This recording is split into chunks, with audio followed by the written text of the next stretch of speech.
തൃശ്ശൂർ മാപ്രാണം എന്ന സ്ഥലം ഉണ്ട്. അവിടെ പ്രാങ്കുടി ഷാപ്പ് എന്ന് പറഞ്ഞിട്ട് ഉണ്ട് ഒറിജിനലി. അത് ശ്രീരാജിന്റെ അമ്മ വീട് നെടുമ്പാളം എന്ന് പറഞ്ഞാൽ ഈ മാപ്രാണത്തിന് അടുത്തുള്ള നെടുമ്പാളം എന്ന് പറഞ്ഞ സ്ഥലമാണ്. അപ്പൊ അവിടെ സംഭവിച്ച ഇതല്ല.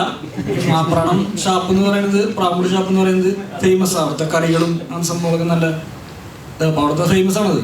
ഇപ്പോ അത് ഇല്ലെന്ന് തോന്നുന്നു. കുറച്ചവിടെ ഓപ്പൺ ഉണ്ടായിരുന്നില്ല. അപ്പോ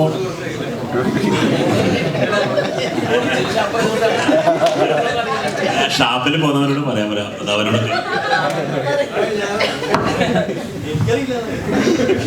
ആ പ്രാങ്കൂട്ട് ഷാപ്പിനെ കുറിച്ച് 2 വാക്ക്.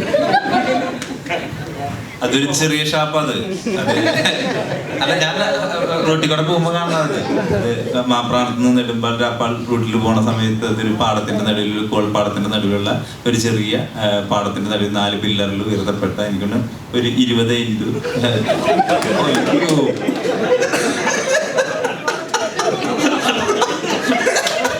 അല്ല, ഞാനൊരു പഴയ വീട് പണിക്ക് അങ്ങനെ ആയതുകൊണ്ട് അതിങ്ങനെ കാണുമ്പോൾ നമ്മൾ ആ സ്ട്രക്ചർ നോക്കില്ല, അതിന്റെ പ്രത്യേക സ്ട്രക്ചർ. അതുകൊണ്ടാണ് പറഞ്ഞത്. പിന്നെ കറികൾ എല്ലാ തരത്തിലുള്ള കറികളുണ്ട്. പക്ഷെ അതിനേക്കാളും നല്ല ഷാപ്പ് പണ്ടത്തെ മാപ്രാണ ഷാപ്പ് എന്ന് പറയും. ഇതൊരു ബി ഷാപ്പ് മാതിരിയായിരുന്നു. പക്ഷെ അതിന്റെ പേര് വളരെ രസകരമായിട്ടുള്ള പേരായിരുന്നു. ആൾക്കാരൊക്കെ ശ്രദ്ധിക്കായിരുന്നു. ഒരു പാടത്തിന്റെ നടുവിലുള്ളത്. സന്തോഷമായില്ലേ? ഇപ്പൊ കോഹ്ലിയിൽ അഭിനയിച്ചിട്ട് ഒരു പടം പഠിക്കണം എന്ന് പറഞ്ഞു. ബേസിൽ ചേട്ടന് എങ്ങനെയാ ഇപ്പൊ ഇത്രയും കാലം സക്സസ് കൊടുത്തതുകൊണ്ട് ഇനി ഒരു പടം പിടിക്കുമോ അടുത്ത്? ഉറപ്പായിട്ടും സമയമുണ്ടെങ്കിലും അത് നല്ലതുണ്ടെങ്കിലും ഉറപ്പായിട്ടും ഒരുമിച്ച് ചെയ്യും. സന്തോഷിച്ചുള്ളൂ അങ്ങനെയുള്ള കാര്യങ്ങൾ. അല്ല ബേസിൽ? ബേസിൽ ബ്രോ പറഞ്ഞില്ല പിന്നെന്നാണ് പറഞ്ഞത്. പിന്നെ ചെമ്പനെ കുറിച്ച് ഞാൻ 2 വാക്ക് പറയുമോ? എനിക്ക് മനസ്സിലായില്ല എന്താ ചോദ്യം. ചെമ്പൻ ചേട്ടനായിട്ട് ഞാൻ അഭിനയിക്കുന്ന 4ാമത്തെ 5ാമത്തെ വലിയ സിനിമയാണ്. എനിക്ക് ചെമ്പോസ്കി പ്രൊഡക്ഷൻസിൽ തന്നെ ഞാൻ 2 സിനിമ അഭിനയിച്ചിട്ടുണ്ട്. സുലേഖ മനസ്സിൽ എന്ന് പറഞ്ഞ പടം, പിന്നെ ഭീമന്റെ വഴി എന്ന് പറഞ്ഞ പടം. അതിനു മുമ്പ് മെമ്പർ രമേശ് 50-ാം വാർഡ് എന്ന് പറഞ്ഞ പടം അഭിനയിച്ചിട്ടുണ്ട്. അപ്പോൾ എന്താ ചെമ്പൻ ചേട്ടൻ എനിക്ക് എന്താ പറയുക, ഒരു ചേട്ടനെ പോലെ തന്നെയാണ്. വളരെയധികം സന്തോഷമാണ്. ഇനി ഒരു 100 പടം ചെമ്പൻ ചേട്ടൻ്റെ ഒപ്പം അഭിനയിക്കാൻ വളരെയധികം സന്തോഷമുള്ളൂ. അതല്ലേ എന്താ എനിക്ക് ചോദ്യം മനസ്സിലായില്ല. ചെമ്പൻ ചേട്ടനെ കുറിച്ച് ഞാൻ എന്താ അഭിപ്രായം പറയേണ്ടത്? നിങ്ങൾക്ക് അറിഞ്ഞൂടാത്ത ഒരാളല്ലല്ലോ. അത് ശരി. എന്താണ്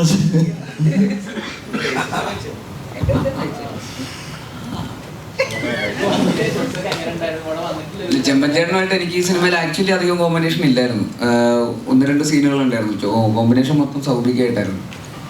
എനിക്ക് ഭയങ്കര രസമായിരുന്നു. ചെമ്പൻചേട്ടനായിട്ട് ഞാൻ ആദ്യമായിട്ടാണ് അഭിനയിക്കുന്നത്, ഒരുമിച്ച് അഭിനയിക്കുന്നത് ആദ്യമായിട്ടാണ്. അപ്പോൾ എനിക്കും സിനിമയിൽ കണ്ടപ്പോൾ ചെമ്പൻചേട്ടനെ തന്നെയാണ് നേരിട്ട് കാണുമ്പോഴും. പക്ഷെ ഭയങ്കര രസമാണ്. സംസാരിച്ചൊക്കെ ഇരിക്കുമ്പോഴൊക്കെ നല്ല രസമാണ്. പിന്നെ നമുക്ക് ഇത് പറയുന്ന പോലെ എല്ലാവരും പരിചയമുള്ള സർക്കിളുകളൊക്കെ എപ്പോഴും എല്ലായിടത്തും കാണുന്ന, അല്ലാതെ തന്നെ മുമ്പ് പലതവണ കണ്ടിട്ടുള്ളതാണ്. ഒരുമിച്ച് വർക്ക് ചെയ്ത് ആദ്യമായിട്ടാണെന്നേ ഉള്ളൂ. നല്ല രസമുള്ളൊരു മനുഷ്യനാണ്. നല്ല സംസാരിച്ചിരിക്കാനൊക്കെ ഭയങ്കര ഇൻട്രസ്റ്റിംഗ്. അപ്പോൾ വർക്ക് ചെയ്തപ്പോഴും എനിക്ക് ആ 2 സീൻ്റെ എക്സ്പീരിയൻസ് ഉള്ളൂ. അതിൽ കൂടുതൽ എനിക്ക് എക്സ്പീരിയൻസ് ആയിട്ടൊന്നും പറയാനില്ല. പക്ഷെ നല്ല രസമായിട്ട് ഈ സിനിമയിൽ ചെയ്തിട്ടുണ്ട്, അതിലൊരു സംശയമില്ല. ഇതിൽ ഒരു 1 ഓഫ് ദ മെയിൻ ക്യാരക്ടേഴ്സിലൊന്നാണ് ചെമ്പൻചേട്ടൻ. അപ്പോൾ സ്റ്റാർട്ടിങ് മുതൽ അവസാനം വരെ അങ്ങനെ നിൽക്കുന്ന ഒരു ക്യാരക്ടറാണ്. അപ്പോൾ അത് ഭയങ്കര രസമായിട്ട് അതിൻ്റെ ചെറിയ ചെറിയ മാനർസങ്ങളൊക്കെ നല്ല രസമായിട്ട് ചെയ്തിട്ടുണ്ട്.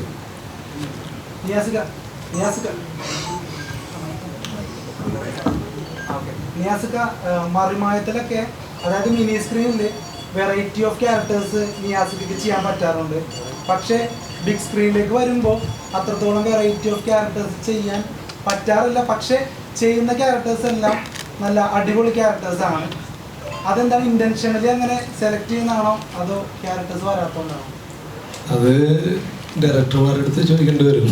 അവർ തരുന്ന വേഷമല്ല ഒരു നടന്ന് ചെയ്യാൻ പറ്റുള്ളൂ.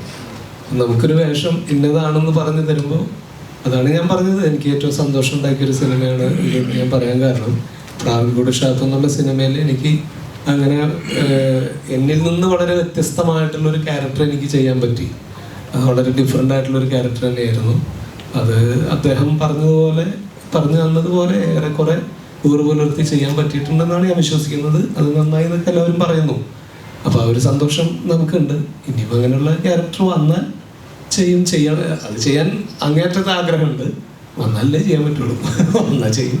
എന്തെങ്കിലും റെഫറൻസ് ഒക്കെ എടുക്കാറുണ്ടോ? കാരണം ഇത്തരത്തിലുള്ള ക്യാരക്ടേഴ്സ് ഒക്കെ മുൻപ് ഇപ്പോ ജഗതി സാറും അതുപോലുള്ള കുറെ നമ്മുടെ എക്സ്പീരിയൻസ്ഡ് ആയിട്ടുള്ള കുറെ ആക്ടേഴ്സ് ഒക്കെ ചെയ്തിട്ടുണ്ട്.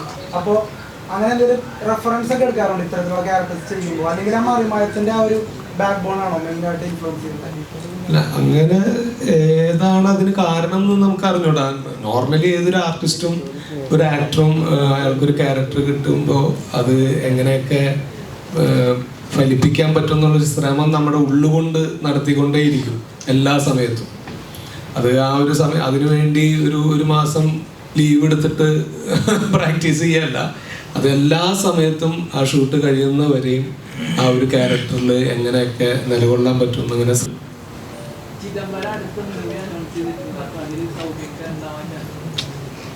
ഉണ്ടായിരുന്നെങ്കിൽ പറഞ്ഞേ.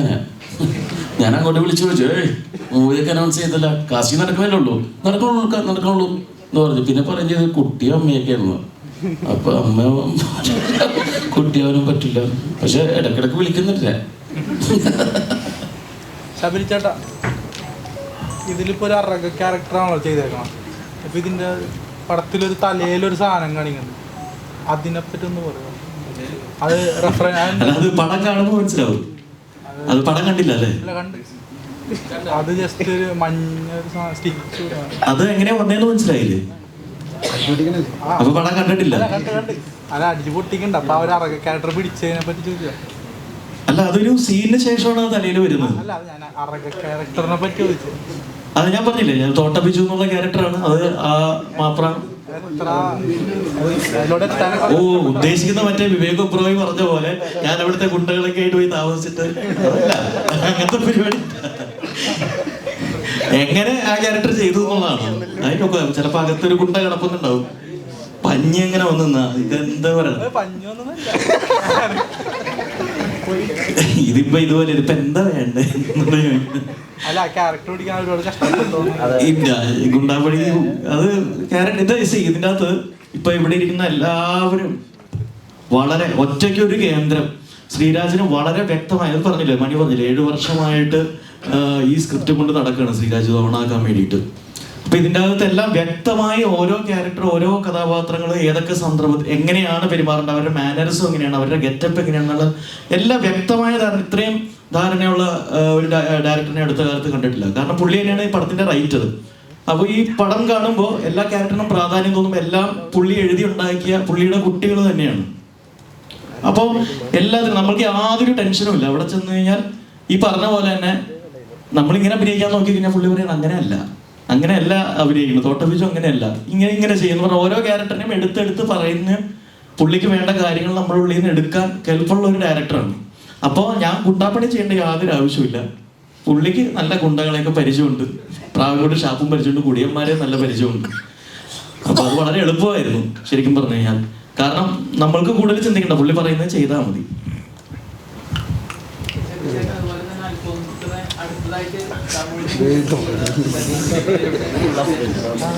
അടുത്തത് തമിഴ് മൂവിയാണ് ചെയ്യുന്നതെന്ന് എനിക്ക് അനൗൺസ് ചെയ്തിരുന്നു. എൻ്റെ പരിപാടികളൊക്കെ നടക്കുന്നുണ്ട്.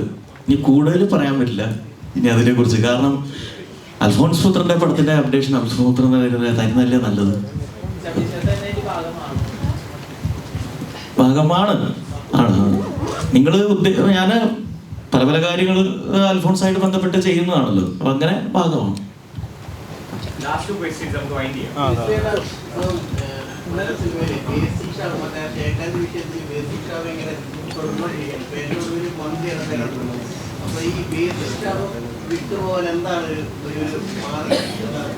അതിനുള്ള പ്രതിവിധികൾ നമ്മൾ സംസാരിച്ചുകൊണ്ടിരിക്കുകയാണ്. അപ്പൊ അത് കൊറോണ വന്നാൽ ചിലപ്പോൾ ഷെയ്ക്കാൻ്റെ നിൽക്കുമായിരിക്കും. അതാണ് പ്രതിവിധി. അല്ല, അതിപ്പോ കൃത്യമായിട്ട് നമ്മൾ കണ്ടുപിടിച്ചിട്ടില്ല. പക്ഷെ അത് വളർന്നുകൊണ്ടിരിക്കുകയാണ്. ഇനിയിപ്പോൾ എൻട്രി ഫീ ഒക്കെ വെച്ച് കയറ്റേണ്ടി വരും. ഇപ്പൊ എല്ലാവരും കയറിക്കൊണ്ടിരിക്കും.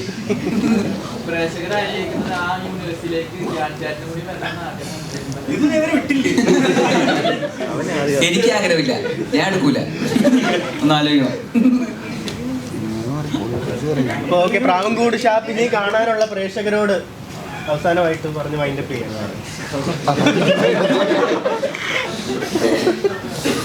അപ്പൊ എല്ലാവരും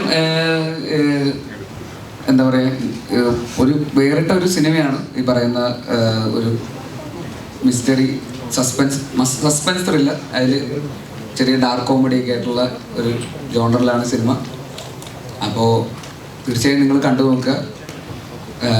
ഒരു ഡിഫറെൻ്റ് അപ്രോച്ചാണ് ഈ സിനിമയിൽ ശ്രീരാജ് ശ്രമിച്ചിരിക്കുന്നത്.